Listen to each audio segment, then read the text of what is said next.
All right. Hello, people. Welcome to Stretch Class Steve. We're going to do a little focus on some ankles and knees, maybe little hips today. I just got done with a kind of middle distance workout where I did 3 sets of half a mile on the treadmill, which took me about 3.5, 4 minutes, and then I would rest for that equal amount of time because I'm trying to get my 5K time up. All right, so my ankles and my knees and my hips need some loving now, and I like to keep them working healthy, especially for kind of a more high intensity middle distance type run. All right, so this is something that you can definitely work into either after or before your runs. We're going to start off with just some unloaded ankle cars, right? So I'll stand up against the wall, go nice and slow. I'm going to do 3 one way, and then we'll do 3 the other way, just kind of assessing the ankle. So I get the question a lot, like stretching before or after running, what do you do? So I would say, for the most part, for almost everyone that I've trained who is not a professional athlete, number one, it doesn't really matter all that much. What matters more, good, let's switch sides. 3 one direction, 3 the other. What matters more is that you just get in all of the stuff that you promised yourself you would do. So that's step 1, making sure that you do everything you want to do. It doesn't matter the order. Honestly, you're probably not at a fitness level in where it makes all that much of a difference. Now, if you are a top level athlete, I'm really trying to get a lot better at your craft, then yeah, it probably does make a difference. But for someone who's just going for health and stuff, it matters more that you get it all in. Secondly, stretch before or after we run. So if we're talking about just passive stretches, I think it depends on what kind of run you're doing. I think if you're doing kind of long, slow jogging run and passive stretching feels good, go for it. It's not going to hurt. Good. Relax. I did 3 each way with a straight leg. Now we're going to do 3 each way with a bent knee. All right. How am I going to bend my knee? I'm going to bend it kind of as if I am running. So I will be here, just kind of with it behind me. And I'm going to do my ankle car nice and slow, 3 each direction, trying to stabilize the knee joint. So long, slow, lower intensity runs. Sure, you can stretch before if it feels good. It's probably not going to affect you all that much. The closer that you get to like a sprint workout, the less you should probably hold long passive stretches for. But that doesn't mean you shouldn't do active stretching beforehand. All right, good. 3 each way, and then we'll switch. So for example, some of the stuff that we do here in a kin stretch, it would be great to do before any kind of run. So if I'm doing like a sprint workout, I always do cars before that to loosen up. In my ankles before I'm doing a sprint workout, especially like a hill sprint where it requires a lot more ankle dorsiflexion, I will do some kind of moderate intensity Pails Rails.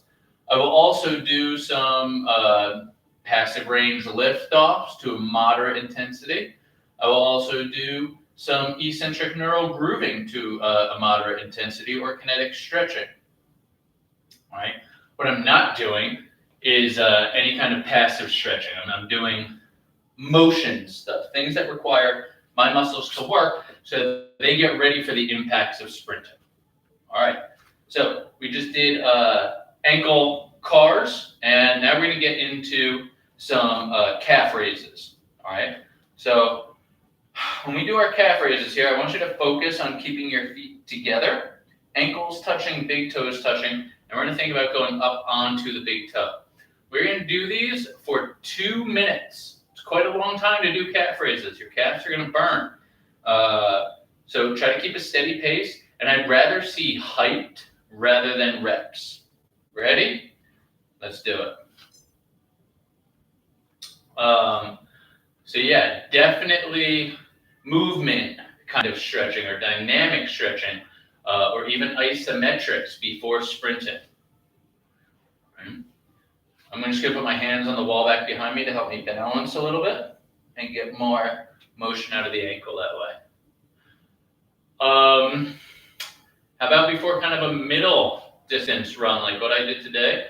Also definitely just do kind of a general warm-up, nothing specific, just to get me moving, especially if it's like the first thing I do when I wake up in the morning.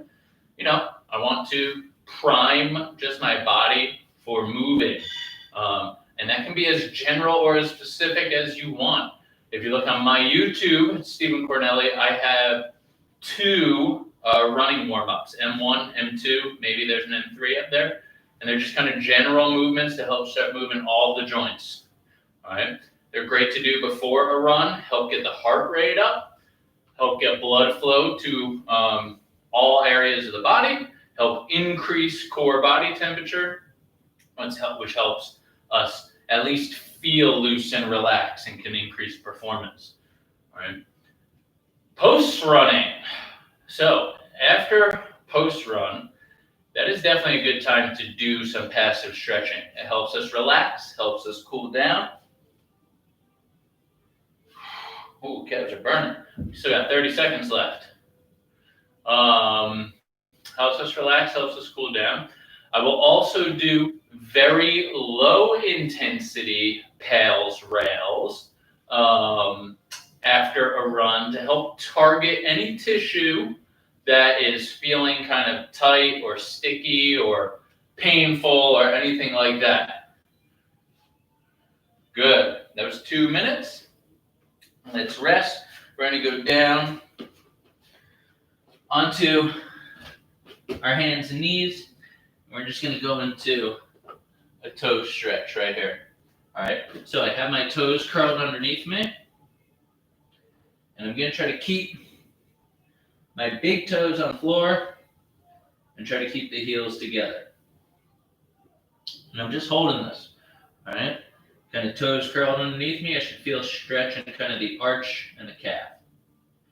Breathe. We got a 2-minute hold here. So, after a run, I'm definitely doing passive stretching to feel better. I'm definitely doing some low intensity, so not squeezing very hard, Pails Rails, and to help target any tissue that might feel tight. It's a rehab or prehab type thing.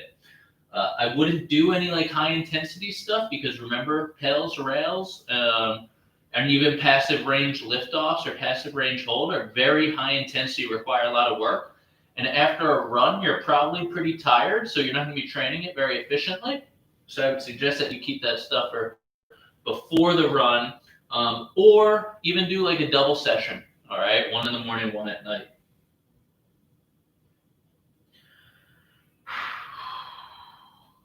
We're about a minute through here. Another minute left in this stretch. I don't want you to feel anything bad on the top part of the foot.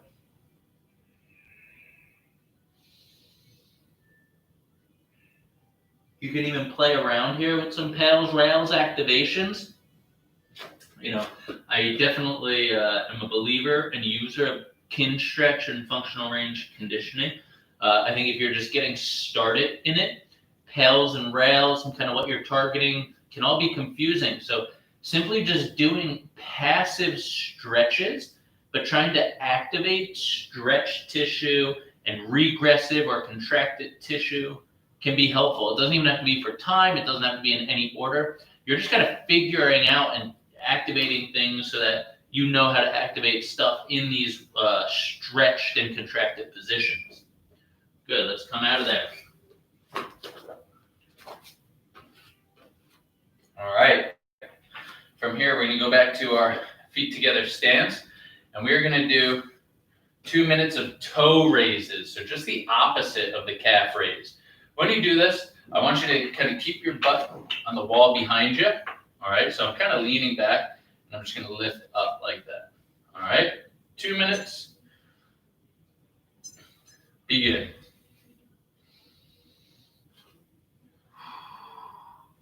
So I'm really working the front part of the ankle joint. Again, looking for height, not looking for reps. I don't care how many reps you get. I'd rather see really good reps. So a lot of people in the gym will definitely do calf raises. Most people probably don't do toe raises. But, you know, we have equal amounts of muscle on the front side of that ankle joint as we do on the back side. Both of the soft tissues up front and in back need to stay healthy and moving. So this is one that I definitely don't see a lot of people do, and I highly recommend that you do it. You know, we've gone over ankle pails, rails plenty of times here. So I would even suggest that might be a good starting place if you were to kind of put together a whole ankle program, would be maybe some pails, rails, right? Today I just want to do something a little more movement based rather than isometric based. Got about 45 seconds here. You should feel some burning in this, the shin, all right? You have a muscle there called your tibialis anterior. It's doing a lot of work now. You should feel stuff on the top part of your foot. When I look down, I can definitely see the tendons on the top part of my foot fire to kind of help lift me up into that position. My quads are even staying kind of active and helping to keep the knees straight. 10 more seconds.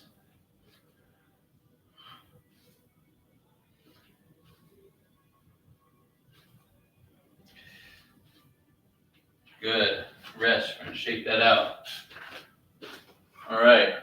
You don't need it, but if you have a block, having a block or a foam roller even can be helpful in kind of finding this next stretch. So the last stretch that we did, we had our toes curled under us. Here, I'm going to have toes pointed back behind us. All right. And I'm going to sink back as far as I can, and I'm going to let my heels be the guide. So I got to keep my heels together. I can sink back further if I let those heels go apart.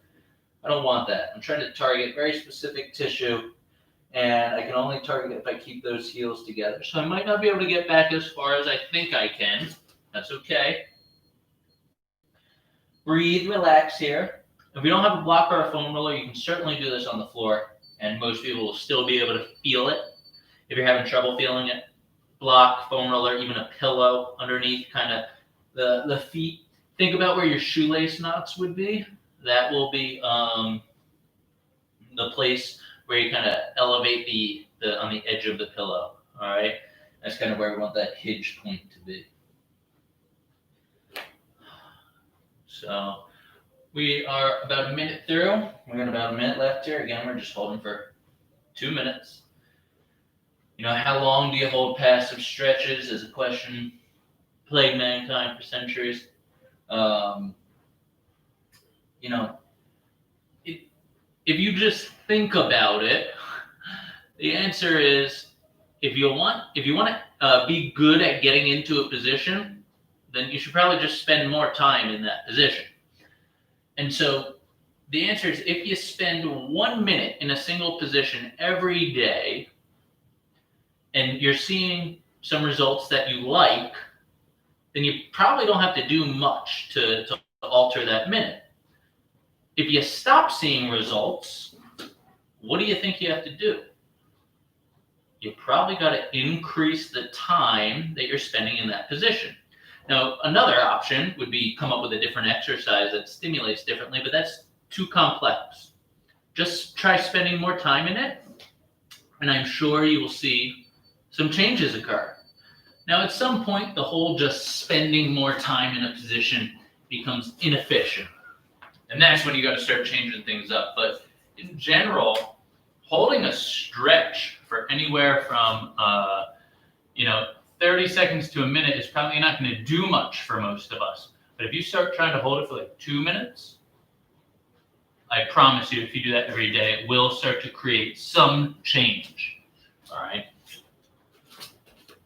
Cool. You don't need that block. All right. We're gonna go into a calf raise on the wall, but we're gonna do some kinetic stretching with it. All right. So kinetic stretching is where we activate both sides of the joint depending on which direction we're going in. All right. So let me show you here. Everyone kind of knows this standard calf stretch. Right here, I'm stretching my back calf, all right, my right calf in this case. And what we're going to do is we're going to go up into a calf raise with it. And then we're going to pull ourselves back down to the floor, squeezing the regressive tissue. Okay? So think about it this way. As we go up onto the toe, you should feel the calf activate. It should feel very similar to the first thing we did, which was calf raise. As we come back down to the floor, heel driving down to the floor, we should feel the front tissue or the regressive tissue activate. That should feel very similar to toe raise. Okay? We're going to do this slow. We're going to do 10 reps.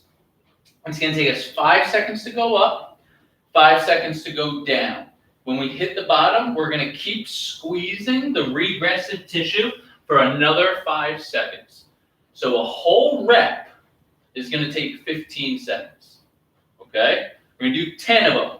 Stick with me. I know I count weird. I'll try my best to keep it the same throughout the whole rep. I get a little entranced in my counting. All right, so right leg is back. Toes are forward. Find a stretch in your calf. Let's go up onto the toe. Take 5 seconds to get there. Begin. 5, 4, 3, 2, 1. Down. 5, 4, 3, 2, 1. Now drive the heel down. 5, 4, 3, 2, 1. Up. 5, 4, 3, 2, 2. 5, 4, 3, 2, 2. Squeeze. 5, 4, 3, 2, 2. Up. 5, 4, 3, 2, 3. 5, 4, 3, 2, 3. Regressive activation. 5, 4, 3, 2, 3. 5, 4, 3, 2, 4. 5, 4, 3, 2, 4. 5, 4, 3, 2, 4. Up. 5, 4, 3, 2, 5. 5, 4, 3, 2, 5. 5, 4, 3, 2, 5. 5, 4, 3, 2, 6. 5, 4, 3, 2, 6. 5, 4, 3, 2, 6. 5, 4, 3, 2, 7. 5, 4, 3, 2, 7. 5, 4, 3, 2, 7. 5, 4, 3, 2, 8. 5, 4, 3, 2, 8. 5, 4, 3, 2, 8. 5, 4, 3, 2, 9. 5, 4, 3, 2, 9. 5, 4, 3, 2, 9. 5, 4, 3, 2, 10. 5, 4, 3, 2, 10. 5, 4, 3, 2, and 10. Ooh.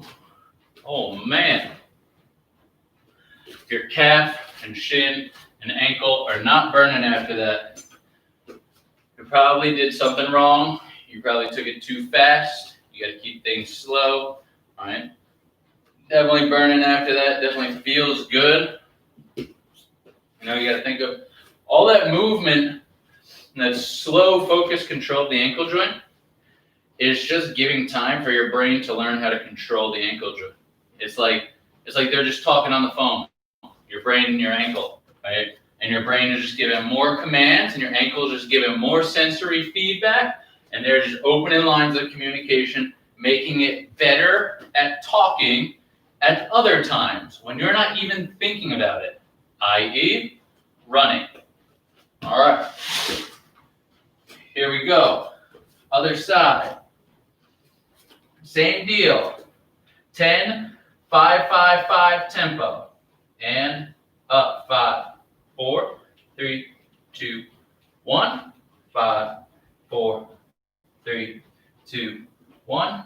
5, 4, 3, 2, 1. 5, 4, 3, 2, 2.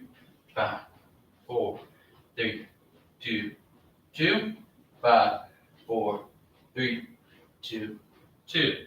5, 4, 3, 2, 3. 5, 4, 3, 2, 3. 5, 4, 3, 2, 3. 5, 4, 3, 2, 4. 5, 4, 3, 2, 4. 5, 4, 3, 2, 4. 5, 4, 3, 2, 5. 5, 4, 3, 2, 5. 5, 4, 3, 2, 5. 5, 4, 3, 2, 6. 5, 4, 3, 2, 6. 5, 4, 3, 2, 6. 5, 4, 3, 2, 7. 5, 4, 3, 2, 7. 5, 4, 3, 2, 7. 5, 4, 3, 2, 8. 5, 4, 3, 2, 8. 5, 4, 3, 2, 8. 5, 4, 3, 2. Oh, quad cramp. Woo. 2, 9. 5, 4, 3, 2, 9. 5, 4, 3, 2, 9. 5, 4, 3, 2, 10. 5, 4, 3, 2, 10. 5, 4, 3, 2, and 10. Ooh, got a little quad cramp during that. Why did that happen? So, when I'm working the gastroc, or that muscle of the calf, the gastrocnemius, if I keep my quad active, that helps stretch out that gastroc more, right? Because the gastrocnemius crosses the knee joint, all right? So it helps put more tension on there. And I just went really high tension for a second there, so my quad cramped a little. All right. I think that's all I wanted to do with the ankles. You know what? Let's just do some walks on the side of our ankle joint. So let's talk about this. This is, sometimes called injury prevention training or unconventional training. So basically what we're doing is we're going against the rules of biomechanics, which is completely normal in everyday life, and we're training our joint in a position that is high risk for injury. So what does this mean to you? It means if you're not used to being in this position, or if you currently have ankle issues, I want you to take it down into the lightest amount of intensity possible. And what that would mean is that you are just sitting on the ground or on a chair, and you're just gonna roll your ankle like that, okay? And when you do that, you can try to keep the knees in to really focus on the ankle joint rolling, all right? So, and you should feel a stretch out here and a contraction in here. If you feel like your ankles are, pretty strong in different positions, then I invite you to kind of lean up against the wall and turn them out while standing on them. This is going to create a little bit more pressure. All right. If you feel really strong, then you can stand up tall and have all your body weight on them, and then really strong still would be kind of walking on them. All right. I'm going to set my timer for 1 minute here, and you can choose either one. On a walk in place here, shifting weight. All right. Trying to get them to go further, feeling those ankle joints work. Off the top of my head, I'm trying to remember, I forget what Ido Portal calls this, this kind of training, something like unconventional or injury prevention training. But basically, when it was first introduced to me a number of years ago, is that, like, we're always told, this is how we roll our ankles all the time. It's the most common way that someone sprains their ankle is by walking, and it rolls out like this. Oh, how do you prevent that from happening? The answer is making the outside part of your ankle more resilient to being able to handle the kind of force that would be imparted upon it. Good, you can rest. If you were walking and it simply went like that and you kind of tripped, right? If I'm good at doing this and my ankles can handle that, then that's not going to cause an acute injury, right?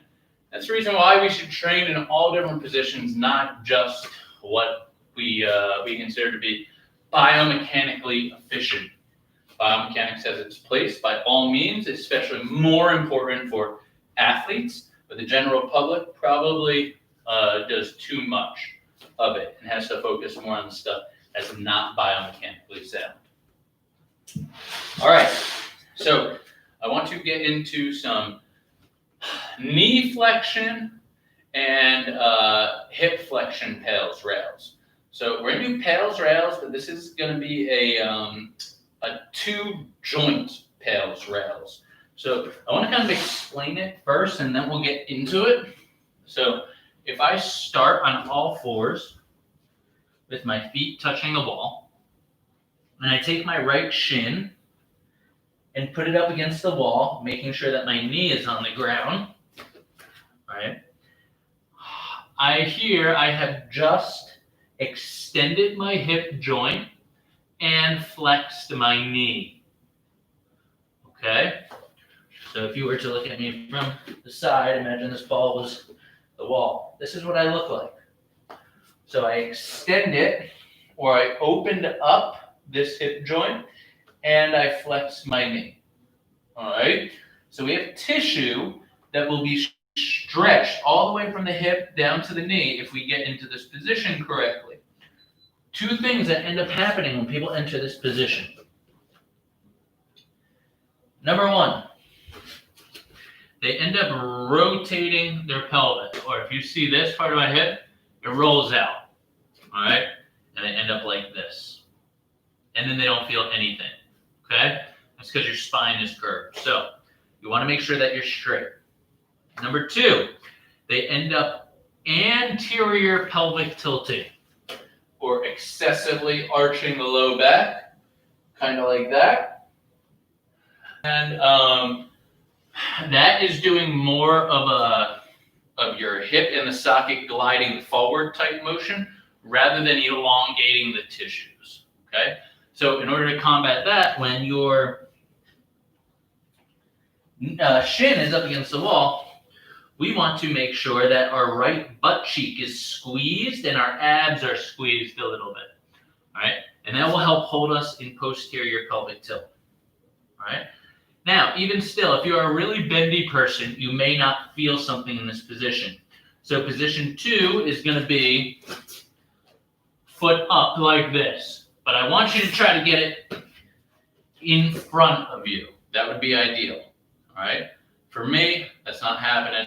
I'm not able to go there, all right? So I am going to prop myself up using a ball, so my leg might be hidden at times. But I suggest you try it too. It makes it a lot easier to kind of hold this position for the 2 minutes that we're going to hold it.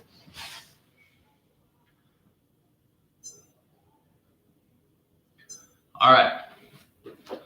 So I'm here, and I'm finding my stretch.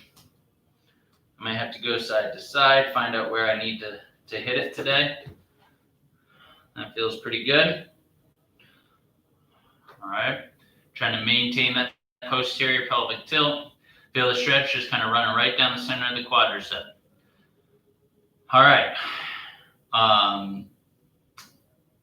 So let's talk about Pails and Rails. So since this is a compound Pails and Rails, we have to focus on activating in two directions. So for the hip joint, my right hip, we already showed how it was back behind us. We want to think of pulling it forward, almost like we're going to knee someone in the face. Secondly, our knee is bent, so we want to think of extending the knee. In order to do that, it would feel like I'm kicking my toes into the wall. All right, so we're going to try both of those actions. Remember, they're going to be isometric actions, and we're going to slowly ramp up to our safest, greatest pressure today.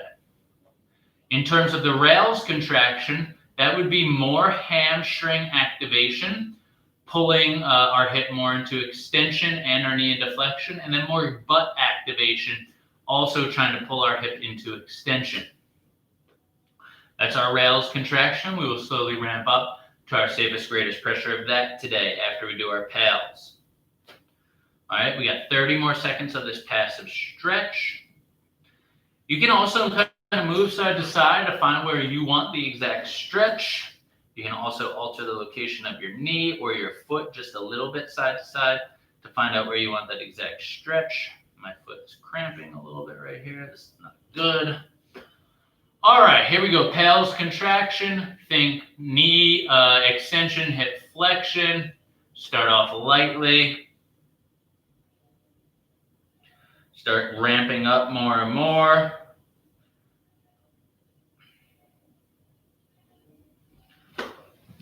Sorry, toes cramping. Stretch that out, get back to it. Arch of the foot really cramping. Keep doing your pails. Keep doing your pails. And let's go rails contraction. Ready, go. I'm going to deal with my arch. This wall is not very conducive, nor is barefoot very conducive for it.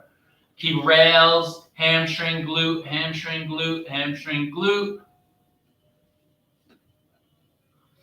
Hold it there, squeeze it, and relax. See if you can sink deeper into that stretch now. All right, so that would mean, how do we sink deeper into this passive stretch? We slide our left knee forward, making sure that the right butt cheek stays clenched and active.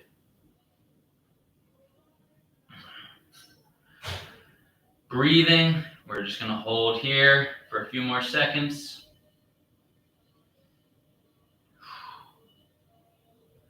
And we'll come out of that. I want to stand up and go for a walk. I'm going to put my sock on my other foot so I can get through a full round of Pails Rails. This wall does not feel great on my skin, mostly because of that piece of wood hanging on it. All right.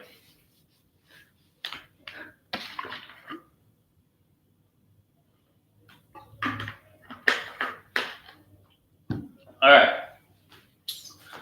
Here we go. Let's get into other side, Pails Rails. So now that we know the setup, it should be easier to get into this position. I'm gonna slide my foot up against there.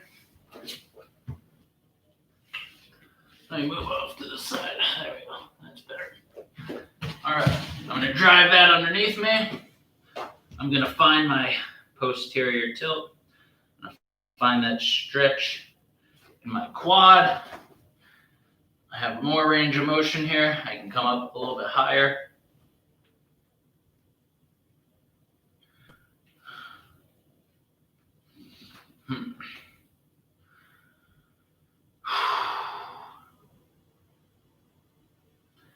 There we go. So I realized I was tilting my pelvis down. The right side was coming out and down. And as soon as I kind of clicked that back to the left into place, there I just found more of the stretch. All right. Again, I know I always say this, it takes time and effort to kind of find the stretch in the place that you want it. Your first inclination is going to be to go to the easiest place, and that probably won't feel a stretch. All right.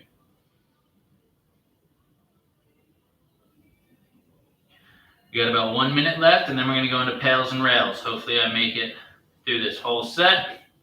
All right, I can feel myself loosening up a little bit. Ooh! So that's too much.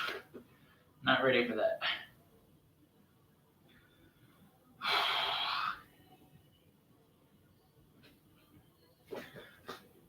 $30 seconds left. Pails is going to be hip flexion, knee extension. Rails is going to be hip extension, knee flexion. Remember, Pails contraction should be about the quadricep kind of activating, and the hip flexors activating. Rails is going to be hamstrings and glutes. All right. Let's start off nice and slowly. Pails contraction. Push into the wall. Think about driving that knee forward towards the floor.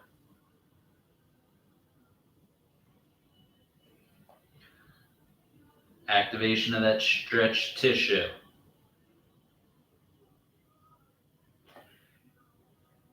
In 10 seconds, we are going to go to rails contraction. 5, 4, 3, 2, 1. Rails. Squeeze that hamstring. Squeeze your glute. Think about pulling the foot off the wall. You might cramp in the hamstring a little bit. Try not to alter body position. All the cramps coming on. And relax. Oh, I went a little too hard here. And try to breathe so I don't have to come out of it. There we go. Rest as you go on that passive stretch. So when you get that rails contraction, you play right on the edge of that cramp. It's still talking to me a little bit. Try to breathe. Relax it. Make sure it knows it doesn't need to cramp. We're safe here. I'm going to come out of this in a few more seconds.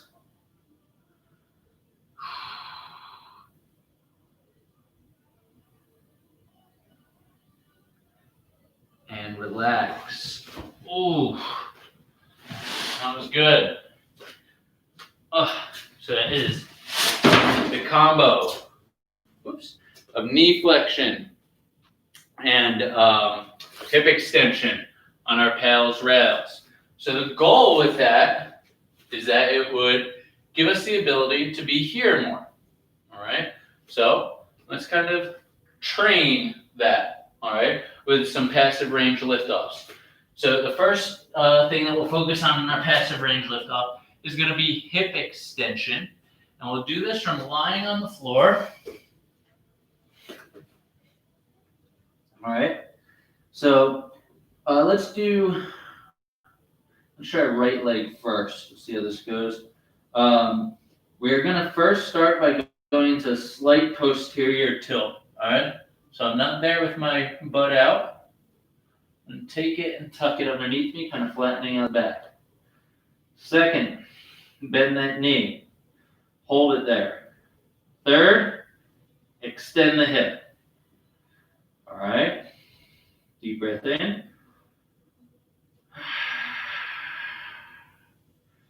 So I'm not getting very far. That's okay.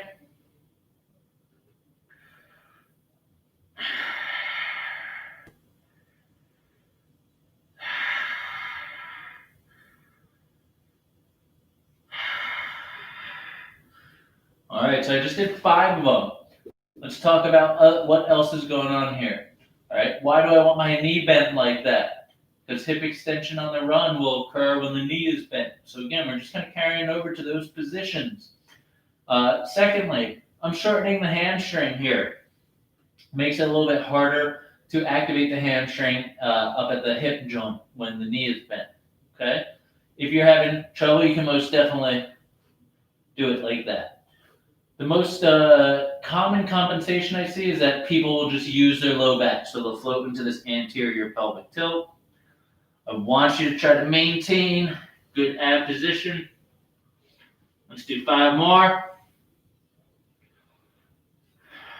2, 3, 4, 5. Okay, so my butt's really firing there. Let's try the other side.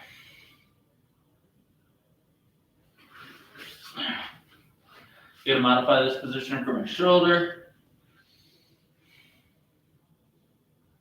And lift. 1, 2, 3, 4, 5. Shake it out. We're gonna do one more set of 5 here. Make sure that we have that good posterior pelvic tilt. Ideally, you just have your kind of forehead down like this. So just like you would when you were running, you're looking straight ahead. All right, so let's try that. 1, 2, 3, 4, 5. Good. And last thing is going to be knee flexion from a hip extended position. For this, it helps to have like broomsticks to hold on to, so you stay balanced. So first, I got to get into some hip extension. So that means I'm going to glide forward, feeling a stretch in that quadricep. And then I'm going to do some passive range lift-offs from knee flexion. And then I'm just going to squeeze. 1, 2. Keep trying to push that range of motion forward. 3. That will increase hip extension. 4. Try not to arch the low back. 5. 6. So if this was a true passive range lift-off, I would probably need to elevate my foot a little bit. You see how high I can get there. So I'm working more than just end range. If I wanted to just work end range, I would probably start my foot kind of up here and then just lift there. All right. So true end range would only be about a few inches. All right. There we go. Last thing we got today. We're going to find our posterior pelvic tilt, hip extension, lift off. 1. Same thing. This is a little easy for me. I'm not truly working at end range. 3, 4, 5, 6, 7, 8, 9, 10. Whew. Nice work today, guys. That was, a kin stretch class focused for post-run, kind of hitting those ankles, knees, and hips a little bit. I hope you all enjoyed. I'll see you guys here next week.